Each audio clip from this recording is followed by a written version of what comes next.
Good morning guys, welcome back. നമുക്കറിയാം, നമ്മൾ ഇന്നത്തെ ഈ കാലഘട്ടത്തിൽ നമ്മളൊരു സ്മാർട്ട് ഫോൺ വാങ്ങിക്കാൻ ചെല്ലുമ്പോൾ എത്ര ഓപ്ഷൻസ് ആണല്ലേ. iOS ഉണ്ട്, ആൻഡ്രോയിഡ് ഉണ്ട്, അതിൽ തന്നെ ഡിഫറെൻറ്റ് ബ്രാൻഡ്സ് ഉണ്ട്. ഇതൊക്കെ കൂടാതെ നമ്മൾ ഈ അടുത്തിടെയായിട്ട് വേറെ കുറച്ച് കാര്യങ്ങളോട് ശ്രദ്ധിക്കുന്നുണ്ട്. അതായത് ചില ക്യാമറയിൽ സയസ് എന്ന് എഴുതിയേക്കുന്നു, ചില ക്യാമറയിൽ ഹൈസൽബ്ലാഡ് എന്ന് എഴുതിയേക്കുന്നു, ചിലത് വന്നിരിക്കുന്നത് ലൈക്ക വെച്ചിട്ടാണ്. അപ്പോൾ എന്താണ് ഈ ഹാസൽബ്ലാഡ് അല്ലെങ്കിൽ സയസ് അല്ലെങ്കിൽ ലൈക്ക? ഇവർ ഫിസിക്കൽ ലെൻസ് ക്രിയേറ്റ് ചെയ്യുന്നുണ്ടോ ഈ ഫോട്ടോഗ്രാഫിക്ക് വേണ്ടിയിട്ട്? അതോ ഇനി അവർ വല്ല ഫിൽറ്റേഴ്സ് ഇട്ട് നമ്മളെ പറ്റിക്കുകയാണോ? അതോ ഇനി സ്മാർട്ട് ഫോണൊക്കെ വിറ്റുവാനുള്ള അവരുടെ അടവാണോ, മാർക്കറ്റിംഗ് ടെക്നിക്കാണോ?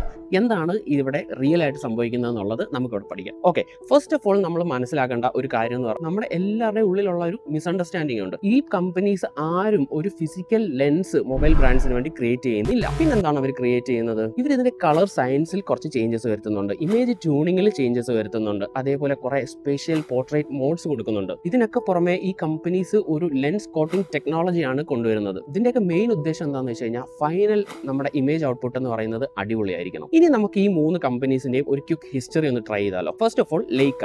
ഈ ലൈക്ക എന്ന് പറയുന്നത് ഒരു ജർമ്മൻ ബ്രാൻഡാണ്. ഈ ബ്രാൻഡിന്റെ പ്രത്യേകത എന്താണെന്ന് അറിയാം? ഇവർ നല്ല സിനിമാറ്റിക് ഫീൽ ഉള്ള ഇമേജിങ് തരാനാണ് ഇവർ ഹെൽപ്പ് ചെയ്യുന്നത്. പിന്നെ ഇവരുടെ പ്രത്യേകതയാണ് നല്ല വാം നാച്ചുറൽ കളേഴ്സ് കൊടുക്കുക എന്നുള്ളത്. പിന്നെ നിങ്ങൾക്കറിയാം, സയോമി, പിന്നെ Insta360 പോലുള്ള ബ്രാൻഡ്സ് ആണ് ഇവരുമായിട്ട് കൊളാബ് ചെയ്തിട്ട് ക്യാമറ ഉണ്ടാക്കുന്നത്. ഇവരുടെ ഔട്ട്പുട്ട് നമ്മളൊന്ന് ശ്രദ്ധിച്ചു കഴിഞ്ഞാൽ നമുക്ക് മനസ്സിലാവും, നല്ല ഇമേജ് ഒക്കെ നല്ല പഞ്ചി റെഡ് കളർ ആയിരിക്കും, നല്ല സോഫ്റ്റ് കോൺട്രാസ്റ്റ്, അതേപോലെ തന്നെ ഒരു സിനിമാറ്റിക് ഫീലാണ് നമുക്ക് ഇവരുടെ ഇമേജിങ് നിന്ന് കിട്ടുന്നത്. Next one is Hasselblad. Hasselblad എന്ന് കേൾക്കുമ്പോൾ തന്നെ നമുക്കറിയാം, മൂണിന്റെ ഫോട്ടോഗ്രാഫിക്ക് വേണ്ടിയിട്ട് നാസ യൂസ് ചെയ്യുന്ന സാധനമാണ് ഹാസൽബ്ലാഡ്.